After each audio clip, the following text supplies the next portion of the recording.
నేటి నుండి నిన్ను ఆశీర్వదింతు లెక్కలేని మేలులతో నింపెదను నేటి నుండి నిన్ను ఆశీర్వదింతు లెక్కలేని మేలులతో నింపెదను అబ్రహాము దేవుడు ఇస్సాకు దేవుడు యాకోబు దేవుడు దీవించును అబ్రహాము దేవుడు ఇస్సాకు దేవుడు యాకోబు దేవుడు. మనము ధ్యానం చేసుకుంటూ ఉన్నాము చేదైన వేర్లు అనేటువంటి అంశాన్ని. ఒక వేరు కాదు, చాలా చేదైనటువంటి వేర్లను గురించి మనము ధ్యానం చేస్తూ ఉన్నాం. కొలసీలకు రాసిన పత్రిక 3వ అధ్యాయము 8వ వచనము. ఇప్పుడైతే మీరు కోపము, ఆగ్రహము, దుష్టత్వము, దూషణ, మీ నోట బూతులు అని వీటన్నిటిని విసర్జించుడి. ఒకనితో ఒకడు అబద్ధమాడకుడి. ఏలయనగా ప్రాచీన స్వభావమును దాని క్రియలతో కూడా మీరు పరిత్యజించి జ్ఞానము కలుగు నిమిత్తము దానిని సృష్టించిన వాని పోలిక చెప్పున నూతన పరచబడుచున్న నవీన స్వభావమును ధరించుకొని ఉన్నారు. హల్లెలూయా. మనము ప్రాచీన స్వభావాన్ని విడిచిపెట్టేసి దేవునికి తగినట్లుగా యేసయ్య స్వభావాన్ని మనము ధరించుకున్నట్లుగా నవీన స్వభావాన్ని మనము ధరించుకోవాలి అని అంటే ఈ యొక్క చేదైన వేర్లన్నీ కూడా కాల్చివేయబడాలి. కత్తిరించినా మరలా తిరిగి వచ్చేస్తాయి. అవి కత్తిరించినప్పుడు ఏమవుతుంది, మరలా తిరిగి చిన్న చిన్న చిగురు వచ్చి మరలా ఇదే జరుగుతుంది మనకి. మనం కత్తిరించుకుంటున్నాం కానీ అది మనము పూర్తిగా కాల్చలేకపోతున్నాం అన్నమాట. ఇప్పుడు మనం ఈ యొక్క జనవరి నెలలో ఏం కోరుకుంటున్నామంటే మనకి విజయం ఏ ఏ అంశాల గుండా వస్తుంది, యేసు నామంలో, యేసు రక్తంలో, స్తుతిలో, పాడుటలో, నా వాక్యము ధ్యానించుటలో, ఇవన్నీ అంశాలు మొదటగా మాట్లాడుకున్నాం మనం. వాటిలో మనకి జయం కలుగుతుంది అని. అయితే ఏమేమి విసర్జించాలి అనేటువంటి వాటి విషయానికి వస్తే ఈ సంవత్సరం అంతా చెప్పుకున్నా కూడా ఆ వేర్లు ఉంటూనే ఉంటాయి. ప్రధానమైనవి చెప్తున్నాను అంతే నేను, అంతే తప్ప ఇవి మాత్రమే, వీటికి కాకుండా ఇంకేమీ లేవని అనుకోకండి. మనం ఇంకా ధ్యానం చేసుకుంటూ కూర్చుంటే ఈ సంవత్సరం అంతా వస్తాయి, అన్నీ ఉంటాయి చేదు వేర్లు. కానీ ప్రధానంగా కొన్ని ఉన్నాయి, అవి మెయిన్వి. ఇవి విసర్జిస్తే కొంత మట్టుకు మన భక్తి జీవితంలో మనము క్రీస్తులో వేరు పారడానికి అవసరమైన కృప ఆయన ఇస్తాడు. హల్లెలూయా. ఈ చేదైన వేర్లు మనం తీసేస్తే ఏమవుతాం, మనము క్రీస్తునందు వేరు పారిన వారమై. హల్లెలూయా. కాబట్టి ఈ చేదైన వేర్లలో మొదట చెప్తున్నాడు అక్కడ, మీరు కోపము, ఆగ్రహము, దుష్టత్వము, ఇంకా దూషణ, మీ నోట బూతులు అన్ని వీటన్నిటిని కూడా ఫస్ట్ ఏం చేయాలా, విసర్జించాలా. ఒకరితో ఒకడు అబద్ధం ఆడొద్దు. ఎందుకంటే ప్రాచీన స్వభావం అనే మాట దగ్గర 8 అని ఉంది కదా, ఆ 8 ఫుట్ నోట్లో చూడండి, ప్రాచీన పురుషుడు. చూసారా, నేనేం మాట్లాడుతున్నాను గత కొన్ని రోజుల నుంచి మీకు బాహ్య పురుషుడు, అంతరంగ పురుషుడు గురించి మాట్లాడుతూ ఉన్నాం. ప్రాచీన పురుషుడు ఎవడైతే మనము రక్షణలోనికి రాకముందే, లేదంటే మనము పుట్టినప్పుడే, లేదంటే మనము తల్లి గర్భములో ఉన్నప్పుడే ఒకలాంటి రూపాన్ని, ఒకలాంటి మనం డిఎన్ఏని ధరించుకొని మనం బయటకు వస్తాం. వచ్చినప్పుడు ఈ ప్రాచీన స్వభావము మనలో ఖచ్చితంగా ఉంటుంది. కాబట్టి మానవుడి హృదయం ఎంత మాత్రం కూడా మంచిది కానే కాదు. మనము అవుటర్ మ్యాన్ వేరేగా ఉన్నాడు, బాహ్య పురుషుడు వేరేగా ఉన్నాడు, అంతరంగ పురుషుడు వేరేగా ఉన్నాడు. ఇక్కడ ప్రాచీన స్వభావాన్ని మనము సిలువ వేయాలి అని రాయబడి ఉంది ఇక్కడ. ఇప్పుడు నేను చెప్పిన మాటలన్నీ కూడా ఈ ప్రాచీన స్వభావంలో ఉన్నాయన్నమాట. ఇవన్నీ కూడా మనము తీసివేసినప్పుడు ఆయనలో నవీన స్వభావాన్ని మనము ధరించుకుంటాం. ఆ నవీన స్వభావం కోసమే మన పోరాటం అంతా. పౌలు కూడా అంతే చెప్తున్నాడు, ప్రభువా ఈ యొక్క చావునకు లోనైన ఈ శరీరం నుంచి నన్ను విడిపించాలి, నా బాహ్య పురుషుడు బలపరచబడాలి, నా యొక్క అంతరంగ పురుషుడు బలపరచబడాలి, బాహ్య పురుషుడిని నేను దాటుకుని నాలో ఉన్నటువంటి జీవధారాలు బయటికి ప్రవహించాలి అని పౌలు గారు కూడా అదే మాటలు మాట్లాడుతున్నారు. సరే, ఇప్పుడు ఈరోజు మన యొక్క చేదైన వేరు కోపము. చిన్నదే, అది 3 అక్షరాలు, 0 తీసేస్తే 2 అక్షరాలు కదా. ఆ చిన్నదే మన జీవితంలో ఎంత భయంకరమైన నష్టాలు మన జీవితంలో మనకి తీసుకొస్తుందంటే మనం చెప్పలేము. ఆ కోపము యొక్క భయంకరత్వము చాలా, ఇంకా మనం చెప్పడానికి కూడా వీరలేదు. కోపిష్టులు కొయ్య కాలులో కాలిపోతారని మలాకి గ్రంథంలో రాయబడి ఉంది.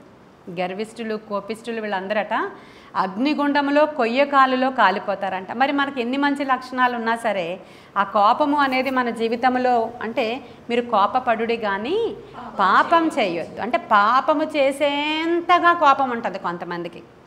అంటే దాంట్లో ఇప్పుడు మనలో చాలామంది మనల్ని మనం సమర్థించుకోవడానికి అందరికీ కోపం వస్తుంది కాబట్టి మాకు వస్తుంది, మేము పాపం చేసేంత కోపం చేయట్లేదని అనుకుంటాం చాలా సందర్భాల్లో. అసలు కోపము, ఈ గర్విష్ఠతనం అనేది మన లక్షణం కానే కాదు కదా. మన లక్షణం అది మన లక్షణం కానే కాదు. ఎందుకంటే గర్విష్ఠి వాడు సాతానుడు. వాడు గర్వము చేత, వాడు కోపము చేత, వాడు చాలా దేవునికి ఆయాసపరిచినప్పుడు ఆయన ఏమన్నాడంటే వీడిని తీసుకెళ్ళి బయటికి విసిరేయండి, అగ్నిలో పడేయండి అని చాలామంది దూతలను ఆయన బంధించి ఉంచారు. చాలా దూతలు ఇక్కడ ఫాలెన్ ఏంజిల్స్గా పడిపోయారు. వాళ్ళకి ఎక్స్క్యూజ్ లేదు. ఈరోజు మనకి ఎక్స్క్యూజ్ ఉంది. ఈరోజు మనము కోపిష్ఠులము, మనము గర్విష్ఠులము. మన తల్లిదండ్రుల యొక్క నైజాన్ని బట్టి, మన నైజాన్ని బట్టి, మనకి డబ్బులున్న కారణాన్ని బట్టి కోపము, గర్వము, ఆగ్రహము ఇవన్నీ కూడా మనకు వచ్చేస్తూ ఉంటాయి.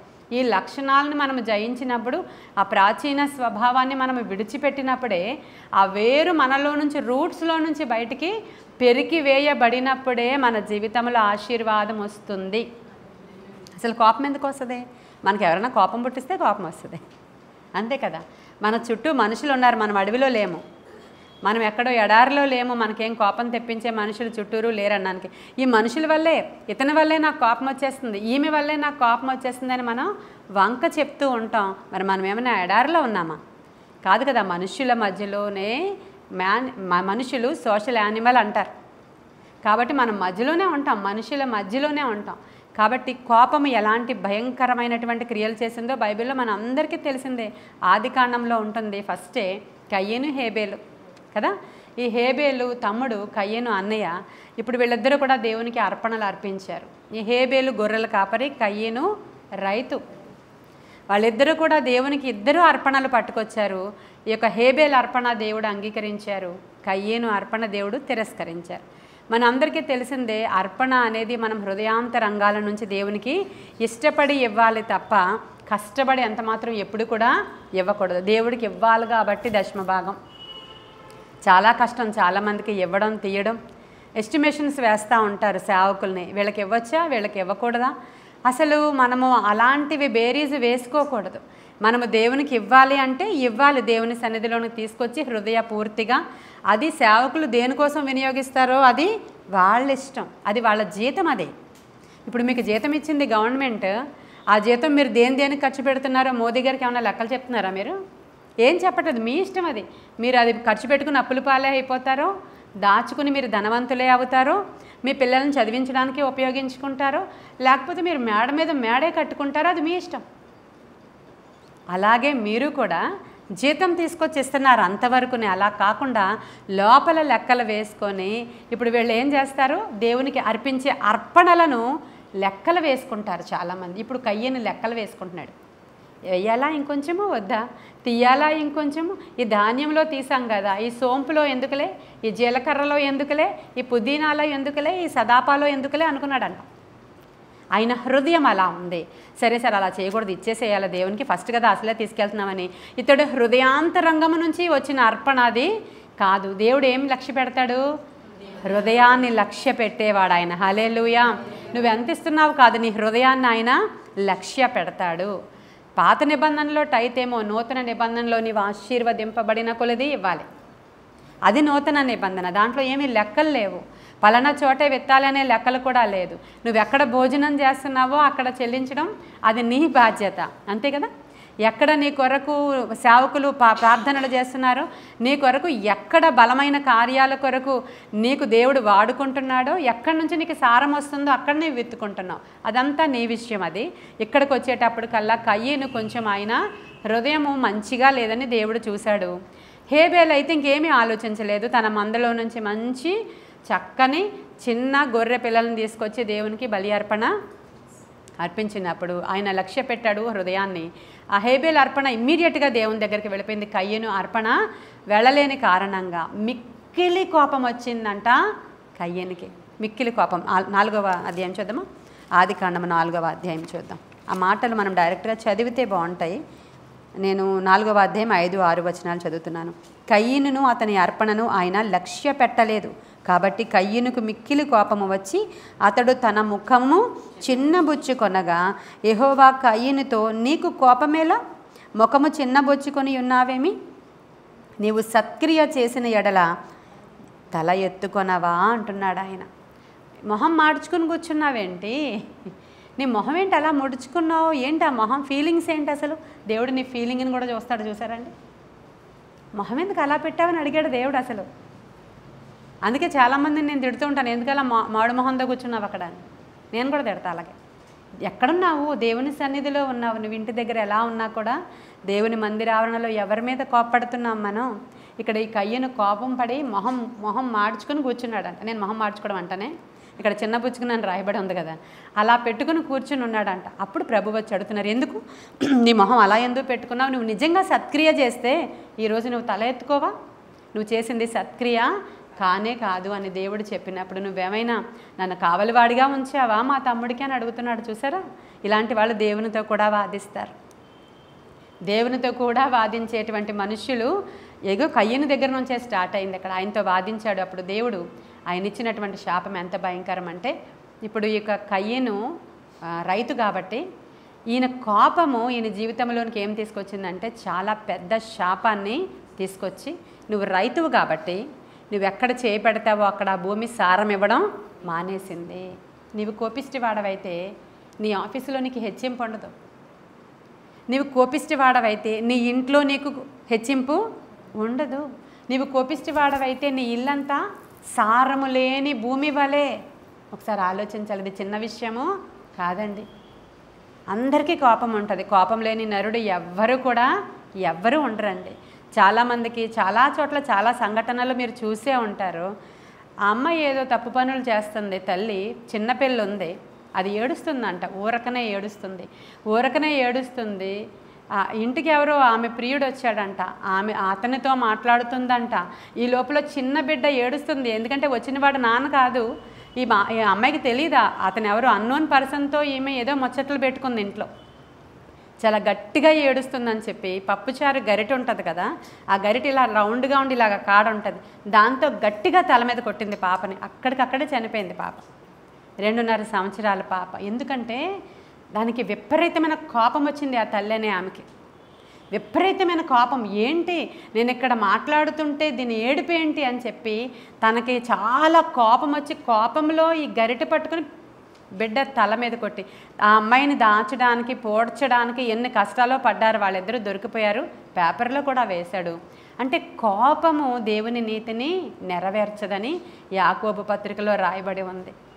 మీరు కోపపడండి, కానీ అది సాయంత్రానికల్లా కోపము కూల్ అయిపోలి ఆ కోపము పాపానికి దారి తీయకూడదు అని యాకోబు రాశాడండి తన పత్రికలో. కాబట్టి ఈరోజు ఈ చేదైన వేరి మనలోనే కాదు, మన పిల్లల్లోనే కాదు, మన జనరేషన్స్లో కూడా ఉండకూడదు అనేటువంటి ప్రార్థన చేసుకోవాలి. నాకు చాలా కోపం ఉండేది. నా తల్లిదండ్రులు చాలా శాంతంగా ఉండి నన్ను పెంచిన వాళ్ళు కాదు, వాళ్ళు కూడా చాలా కోపంగా ఉండేవాళ్ళు. ఏ చిన్నదైనా వాళ్ళ దగ్గరికి వెళ్ళి అడగడానికి చాలా భయం. ఎందుకంటే సడన్గా వాళ్ళకి కోపం వచ్చేస్తుందేమో, తిట్టేస్తారేమో, కొట్టేస్తారేమో అనే భయం చిన్నతనంలో నాకు ఉంది చాలా ఎక్కువ. వాళ్ళు ఎలా కోపడతారో నేను అలాగే కోపపడడం నేర్చుకుంటాం మనం. ఇంత చిన్న విషయాన్ని కూడా చాలా కోపపడిపోయేదాన్ని నేను, చాలా నా బిడ్డను కూడా చాలా కోపపడిపోయేదాన్ని, కొట్టేదాన్ని నేను. ఎందుకంటే నేను నేర్చుకుని వచ్చాను, నేను చూసి వచ్చాను పరిస్థితులు, నేను సేమ్ బిహేవియర్ చేశాను. నేను చాలా రోజుల తర్వాత నాకు అనిపించింది 40 రోజుల ఉపవాసం, 50 రోజుల ఉపవాసం, 7 రోజుల ఉపవాసం, 21 రోజుల ఉపవాసం టైంలో మరీ ఎక్కువ కోపం వస్తూ ఉండేది నాకు. ఎందుకంటే ఉపవాసంతో ఉన్న నీరసంతో నేను ఉండేదాన్ని, శరీరం అంతా బాగా వీక్గా ఉండి ఒకలాంటి ఫ్రస్ట్రేషన్ ఉంటుంది మనకి. ఆ టైంలో అసలు అల్లరే చేయకపోయినా, అసలు చిన్నది ఏది జరగకపోయినా బిడ్డ మీద నేను చాలా రియాక్ట్ అయిపోతూ ఉండేదాన్ని. మన పాపములు ఒప్పుకొని ఖచ్చితంగా విడిచిపెట్టాలి. వాడు ఇక్కడ ఉన్నప్పుడే నేను తెలుసుకున్నాను, విడిచిపెట్టాను. ఇంటర్ దగ్గరికి వచ్చేటప్పటికల్లా ఆ పాపాన్ని జయించడానికి 40 దినాలు ఉపవాసం ఉన్నాను. చిన్నదానికి సర్రమని లేసిపోయేదాన్ని. ఆ తర్వాత నేను పరిశుద్ధాత్ముడు నాకు బయలుపరిచినప్పుడు కోపాన్ని నేను విసర్జించాలని ఉపవాసం ఉండి నేను ప్రార్థన చేసుకొని దాన్ని నేను విసర్జించాననే అనుకుంటున్నాను. ఇప్పటికీ కోపం వస్తుంది, రాదని చెప్పట్లా, కానీ పాపము చేసేంత కోపం నా దగ్గరికి రానే రాదు, రానివ్వట్లేదు కూడా నేను. ఎట్టి పరిస్థితుల్లో కూడా నేను చాలా అణుచుకోవడానికి దాన్ని ప్రయత్నం చేశాను, నేను జయించాను అని నమ్ముతున్నాను నేను. ఎందుకంటే నేను మీకు మాదిరిగా ఉండాలి, మీ సేవకురాలుగా ఉండాలి.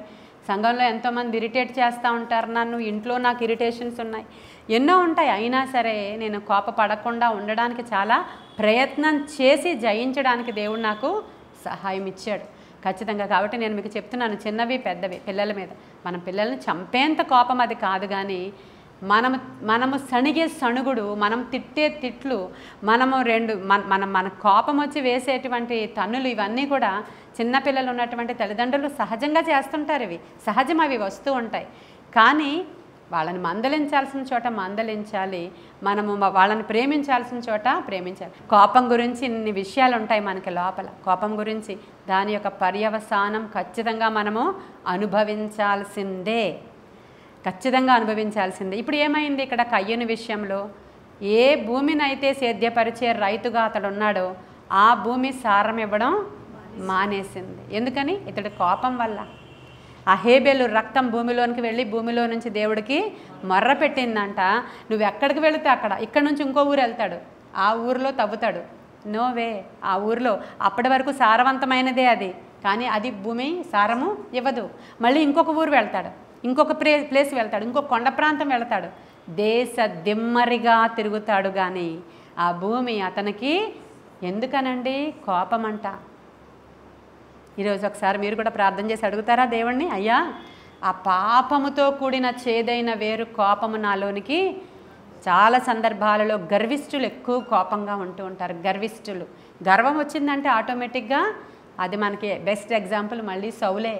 అతనికి ఏమైంది? గర్విష్ఠి, గర్వం వచ్చింది, గర్వంతో కోపం వచ్చింది, కోపంతో ఈట విసురుతాననుకున్నాడు, దావీదుని చంపాలనుకున్నాడు. ఎలా చేయాలనుకున్నాడో అలాగే అతను చనిపోయాడు. అతను అంతం బాగలేదు. చూసారా, కయ్యనికి ఎవడైనా సహాయం చేశాడనుకో వాడికి కూడా అయిపోద్దని చెప్పాడు దేవుడు ఇక్కడ. అంతటి భయంకరమైనటువంటి ఉగ్రత ఈ కోపిష్టి వాళ్ళకి కలుగుతుంది. కొలెస్సీలకు రాసిన పత్రికలోనే 2వ అధ్యాయం 6-7 వచనాలు చదువుదాం. కావున మీరు ప్రభువైన యేసుక్రీస్తును అంగీకరించిన విధముగా ఆయన యందు వేరు పారిన వారే ఇంటి వలె కట్టబడచ్చు, మీరు నేర్చుకొనిన ప్రకారముగా విశ్వాసమందు స్థిరపరచబడుచు కృతజ్ఞతాస్తుతులు చెల్లించాలంట. చూడండి ఎన్ని మంచి మాటలు ఉన్నాయో. ప్రభువైన యేసుక్రీస్తును అంగీకరించిన విధముగా ఆయనలో మనం ఎలా ఉండాలంటండి? వేరు పారిన వారమై ఇంటి వలె మంచిగా మనం బిల్డ్ అవుతూ ఉండాలన్నమాట. రోజు ఆత్మీయంగా చాలా మంచిగా ఇంటి వలె మనము కట్టబడాలంటే ప్రభువైన యేసుక్రీస్తు వారిలో వేరు పారాలి మనం. ఈ వేర్లన్నీ మనం కత్తిరించుకొని ఈ పాప పురుషుణ్ణి, ఈ ప్రాచీన పురుషుణ్ణి మనం తోసేయాలి, విసర్జించాలని రాయబడింది చూసారు అక్కడ. ఈ ప్రాచీన పురుషుణ్ణి ఏం చేయాలా? విసర్జించాలి. నువ్వు విసర్జించకపోతే అవ్వదు. ఖచ్చితంగా నువ్వు అసహించుకోవాలి, దాన్ని విసర్జించాలి. నీకుంది అని నువ్వు గ్రహించాలి. నేను గ్రహించాను, ఇదిగో నాకు కోపం ఉందని నేను గ్రహించాను, ఈ కోపము మంచిది కాదు. దానికి అనేకమైనటువంటి బహానాలు చెప్పచ్చు. కోపం తెప్పించారు కాబట్టి నాకు కోపం వచ్చింది, నువ్వు అలా చేసావు కాబట్టి నాకు కోపం వచ్చింది, నువ్వు ఇలా అన్నావు కాబట్టి నాకు కోపం వచ్చింది అని ఎన్నైనా వంకలు చెప్పచ్చు.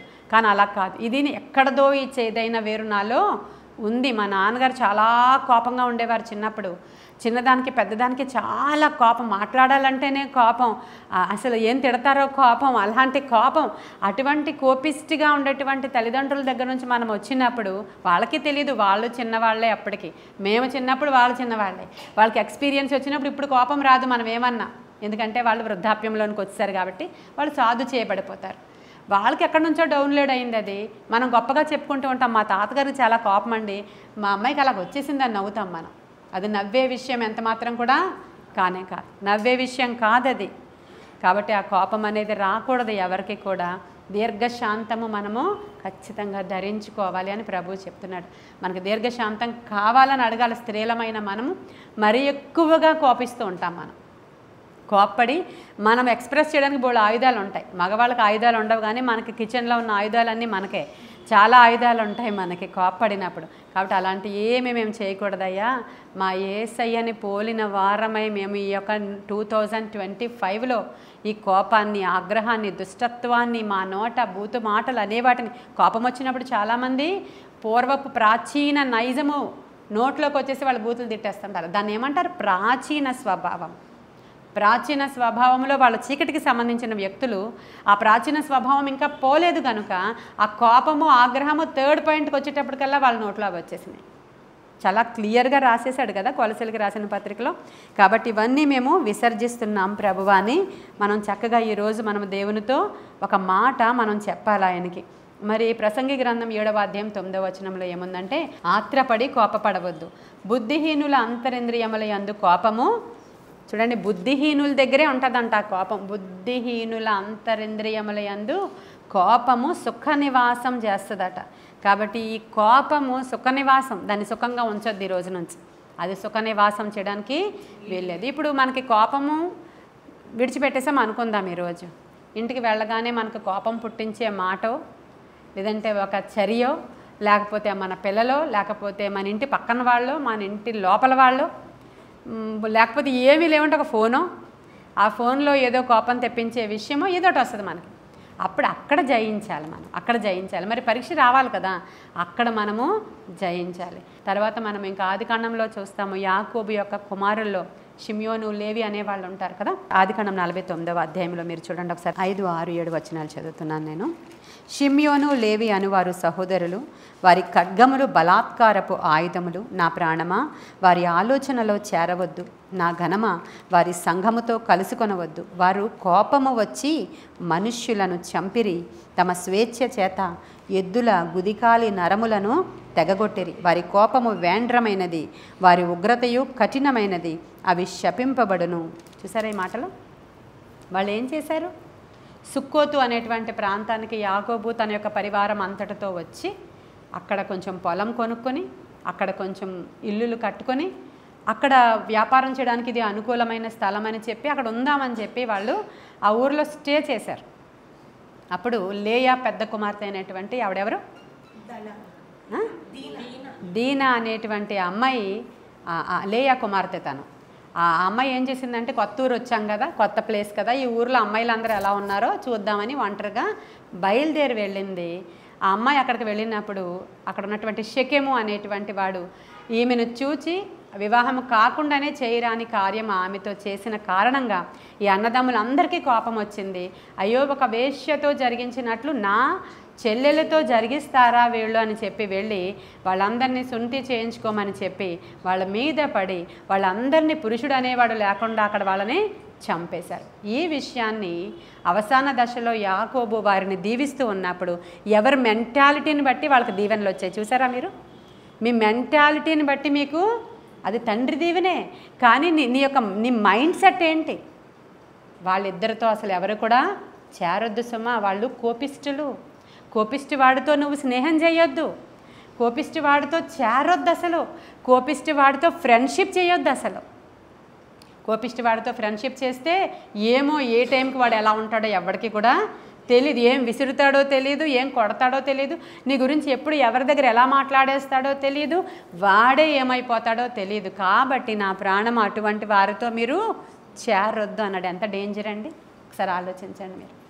కోపం అంటే తండ్రి దీవిస్తున్నప్పుడు నోట్లో నుంచి వచ్చిన ప్రాఫెసీస్లో ఈ ప్రాఫెసీ కూడా వస్తుంది. ఏం ప్రాఫెసీ అంటే, ఈ షిమ్యోను, లేవి అనేవాళ్ళు ఎంత భయంకరమైనటువంటి కోపిస్టులు అంట. అక్కడ కోపిస్టులు అని రాయబడి ఉందండి. అక్కడ కోపము మిక్కిలి వేండ్రంగా వాళ్ళ దగ్గరికి వచ్చి వాళ్ళు నరహత్య జరిగించారు. ఆదికాండంలో కూడా 4వ అధ్యాయంలో చూసాము, కోపము నరహత్య చేయడానికి అక్కడ కారణమైంది. ఇక్కడ కోపం కూడా నరహత్య చేయడానికి ఇక్కడ కారణం. కాబట్టి కోపము దేవుని నీతిని నెరవేర్చదు. ఈ మాటలను మనం జ్ఞాపకం పెట్టుకోవాలి ఈరోజు. కాబట్టి ఇక్కడ ఉన్నటువంటి మనం అందరం కూడా ఈ రోజు నుంచి దేవా, కోపము అనే ఈ వేరు కత్తిరించబడిపోవాలి. కత్తిరించడం కాదు, కాల్చివేయబడి. కాబట్టి గర్విష్ఠులు కొయ్య కాలులో కాలిపోతారు. కాబట్టి ఈ కోపము ద్వారా వచ్చే గర్వము, లేదంటే గర్వము ద్వారా వచ్చే ఈ కోపము, ఏమీ లేనప్పుడు ఒకలా ప్రవర్తిస్తాము, అన్నీ ఉన్నప్పుడు ఒకలా ప్రవర్తిస్తాము. మనకి సంపద చేతిలో ఉన్నప్పుడు ఒకలా ప్రవర్తిస్తాము, పవర్ చేతిలో ఉన్నప్పుడు ఒకలాగా, పవర్ లేనప్పుడు అందితే జుత్తు అలా ఉండొద్దు అని చెప్తున్నాను అనమాట. ఎనీ టైం ఎప్పుడైనా సరే మనము ఒకే రకముగా, మనము క్రీస్తునందు వేరు పారిన వారము. హల్లెలూయా. మనం చూసినప్పుడు ఆయన సారూప్యంలో మనం ఖచ్చితంగా కనిపించాలి. ఆయన వెలుగు మన ముఖంలో ఎలాంటి టెన్షన్స్ అవనియండి, ఎలాంటి అంటే మరి తీసుకెళ్తాడు ఆయన, మనల్ని తీసుకుని వెళుతుంటాడు. ఈ ప్రాబ్లం ఎవరిలో ఇంకా ఉందా లేదా అని తెలియాలంటే నేను తీసుకుని వెళుతున్నప్పుడు చుట్టూ చెప్పాను కదా, ఒకసారి ఒక బౌద్ధ సన్యాసి ఉన్నాడంట. మాంక్స్ అంటారు వాళ్ళని, మాంక్స్ అంటారు. వాళ్ళు ఒక ఆశ్రమంలో ఉంటారు, మన దగ్గర ఉండరు, దూరంగా ఒక ఆశ్రమంలో కొండ మీద ఎక్కడో వాళ్ళు కట్టుకుని ఉంటారు. ఈ మాంక్స్ అందరిలో ఒక మాంక్కి విపరీతమైన కోపం ఉందంట. రావడమే సన్యాసిత్వం తీసుకోవడానికి వచ్చాడు, ఇవన్నీ జయించాలి వాళ్ళు. మనకంటే మరీ ఎక్కువగా వాళ్ళకి చాలా మంచి రూల్స్ ఉంటాయి, అంత క్రమం ఉంటుంది వాళ్ళకి, ఒక జీవితంలో చాలా క్రమం నేర్పిస్తారనమాట అక్కడ. అయితే ఈ మాంక్కి అస్తమాను కోపం వచ్చేస్తుంది. కోపం వస్తూ ఉంటే అప్పుడు అడుగుతున్నాడు గురువుగారు పిలిచి, ఎందుకు నీకు అస్తమాను ఇలా కోపం వస్తుంది, అది జయించడానికే కదా ఇక్కడికి వచ్చారంటే, వీళ్ళే నాకు కోపం తెప్పించేస్తున్నారండి, వీళ్ళు లేకపోతే చూడండి నేను ఎంత బాగుంటాను అంటే, సరే నీకు కొన్ని రోజులు అవతల ఎక్కడో ఒంటరిగా వేశారంట ఆయన్ని, నువ్వు అక్కడుండు, కోపాన్ని జయించాను అనుకున్నాక వచ్చేసాయి, వీళ్ళెవరూ లేకుండా ఎలా ఉంటావో చూడంటే ఎక్కడికో లోపలికి ఫారెస్ట్లోనికి ఆయనకి పంపించేశారు ఒక చెప్పిచ్చి. ఆయన చెప్ప పట్టుకుని వెళ్ళిపోయాడు. ఇలా అది కొండ చెప్ప లాంటిది అన్నమాట, ఇలాంటిది పట్టుకుని వెళ్ళిపోయాడు ఆయన. వాళ్ళు దుంపలు ఆకులు అవే తింటారంట అక్కడ. వాటర్ కోసం ఈ చిప్ప అనమాట, డ్రాప్ డ్రాప్ ఆ కొండ మధ్యలో నుంచి వస్తూ ఉంటే అక్కడ పెట్టుకుంటారు. అయితే సరే ఈయన అక్కడ పెట్టాడు, డ్రాప్ డ్రాప్ పడుతుంది దాంట్లో, అంటే ఇలా ధారలాగా పడదు, డ్రాప్ డ్రాప్ పడుతుంది అనమాట. పడుతూ ఉంటే అక్కడ ఆయన అది చేద్దామని అక్కడ చూద్దామని అక్కడికి వెళ్ళినప్పుడు ఈయన అనుకోకుండానే ఆయన చెయ్యి తగిలే వాటర్ అంతా పడిపోయిందంట. అది 24 hours పెడితే అది కొంచెం నిండుతుంది అంట అది. కాబట్టి ఈయన చెయ్యే తగిలి అది వాటర్ అంతా ఒలిగిపోతే విపరీతమైన కోపం వచ్చి ఆ కొండను తీసి పగలగొట్టాడంట. రేపొద్దున మళ్ళీ నీళ్ళ కోసం ఇంకో చెప్పలేదు అతని దగ్గర. ఇప్పుడు ఎవరు కోపం తెప్పించారు అతనికి? అతడే కోపిష్టివాడు, మనకు అర్థమవుతుంది కదండి, అతడే కోపిష్టివాడు, ఇంకెవరు లేరు, చెప్పే కోపం తెప్పించింది అతనికి. కాబట్టి అంటే నిజంగానే జరిగిన సందర్భాలు సంఘటనలు ఇవి. మనకి చుట్టూ ఉన్నవారు కోపం ఎంత తెప్పిస్తున్నా కోపం అనే వేరు మనలో కాల్చివేయబడిపోతే మనలో దుష్టత్వముతో కూడిన మాటలు మన నోట్లో నుంచి రావు, సణుగుడు రాదు మనలో నుంచి కదా. ఇవన్నీ జయించేసినట్లే మనం. ఆల్మోస్ట్ నేను ఇప్పుడు వరకు చెప్పినవన్నీ దీని ద్వారా జయించేస్తాం మనం. కాబట్టి ఈరోజు కోపము అనేటువంటి ఈ యొక్క చేదైన వేరును విసర్జిద్దాం. అటువంటి వారితో ఒకవేళ మీకు కోపిస్టోల్ ఫ్రెండ్స్ అయితే దయచేసి ఆ ఫ్రెండ్షిప్ ఆపేయండి ఇప్పుడే. ఎవరైనా కోపిస్టోల్ ఫ్రెండ్స్ ఉన్నారా మీకు? వెంటనే ఆపేసేయాలి. ఎందుకని మానేయమని చెప్పాడు దేవుడు. ఎందుకంటే నువ్వు కూడా అలాగే తయారైపోతావు. రేపు వాడు ఏం మాట్లాడుతున్నాడు, నువ్వు అలాగే మాట్లాడతావు. వాళ్ళు ఎలా బిహేవ్ చేస్తున్నారో వాళ్ళకి దూరంగా ఉండమన్నాడు దేవుడు. దూరంగా ఉండండి అటువంటి కోపిస్టోళ్ళతో సహవాసము. వాళ్ళ సంఘంలో మీరు కలవద్దన్నాడు ఆయన. అసలు వాళ్ళ సంఘముతో మీరు కలవద్దని చెప్పాడు. కాబట్టి కోపిస్టోళ్ళతో మనం స్నేహం ఈ రోజు నుంచి చేయొద్దు, మనం కోపిస్టోళ్ళ కింద ఉండొద్దు. ఈరోజు నేను వాక్యం మాట్లాడుతూ ఉండగానే మీలో నుంచి ఆ కోపపు దురాత్మ వెళ్ళిపోయిందని 100% నేను నమ్ముతున్నాను. ఇప్పుడు మీరు ఒక ప్రశ్న అడగవచ్చు, ఫ్రెండ్షిప్ అయితే మానేస్తాం కానీ మా ఆయన గారికే కోపం, ఇప్పుడు ఏం చేయాలి? విడిచిపెట్టేయమని నేను చెప్పట్లేదమ్మా, ఇది ఒకటి మళ్ళీ బ్రాకెట్లో పెట్టుకోండి. ఇంటికి వెళ్ళిన తర్వాత మళ్ళీ ఈ పాయింట్ మా పాస్టమ్మ గారు ఇలాగే చెప్పారు, నీ దారి నువ్వు చూసుకో, నా దారి నేను చూసుకుంటానని చెప్పకండి. అప్పుడు మీరు మీ శాంతము ద్వారా, మీ దీర్ఘశాంతము ద్వారా మరి ఎక్కువ బ్లెస్సింగ్ మీకు రావడానికి దేవుడు అవకాశం ఇస్తాడు. మీకు మీ ద్వారా అతడు కూడా ఖచ్చితంగా మార్చబడిపోతారు. ఈ కొన్ని మాటలు దేవుడు మన వినికిడిలో దీవించును గాక. ఆమెన్. ప్రార్థన చేసుకుందాం. మహాపరిశుద్ధుడైన తండ్రి, మహోన్నతుడైన దేవ, సర్వాంతర్యామి, సర్వ సృష్టికర్త, సకల ఆశీర్వాదాలకు కారణభూతుడా, దీర్ఘశాంతుడా, అనంత స్తోత్రార్హుడా, నీ అందు వేరు పారి జీవించడానికి అవసరమైన కృప ధన్యత మీరు మాకు దయచేయమని వేడుకుంటున్నాను. ఆత్మశక్తితో కార్యాలు జరిగించండి, ఆత్మ బలముతో కార్యాలు జరిగించండి. నాయనా నీ కృపగల హస్తానికి నాయన అయా వినుచున్న మమ్మల్ని అందరినీ మరొకసారి అప్పగించుకున్నాను. శోధకుడి యొక్క శోధన ఈరోజు మేము సాక్షులుగా నిలవబడిన మా దగ్గరికి రావడానికి వీల్లేదయ్యా. దేవ, యేసు నామంలో ప్రతి గర్వపు కోపపు దురాత్మ యేసు నామంలో మమ్ములను, మా కుటుంబాలను, మా బిడ్డలను, మా తరాలను విడిచిపెట్టి బయటికి పారిపోవును గాక. అది మరి రాకుండును గాక. మా చుట్టూ అగ్ని కంచె, రక్త కంచె, రక్షణ కంచె వేయండి. ఆ దుష్టత్వము మాలో నుంచి పారిపోవునుగాక. క్రీస్తు యందు వేరు పారిన జీవితాలు మాకు కావాలని కోరుకుంటున్నామయ్యా. ఈ చేదైన వేరు ఈరోజు కాల్చివేయబడినందుకు వందనాలు, స్తోత్రాలు, స్తుతులు చెల్లించుకుంటూ మా నోట ఎల్లవేళలా స్తుతి యాగం ఉండడానికి సహాయం చేయమని నజరేయుడైన యేసయ్య శ్రేష్ఠ నామంలో ఈ ప్రార్థనాన్ని సన్నిధికి చేర్చుకుని జవాబు దయచేయమని మిక్కిలి వినయముగా అడిగి ప్రార్థించి వేడుకొని పొందుకొని ఉన్నాము మా ప్రియ పరలోకపు మా తండ్రి. God bless you.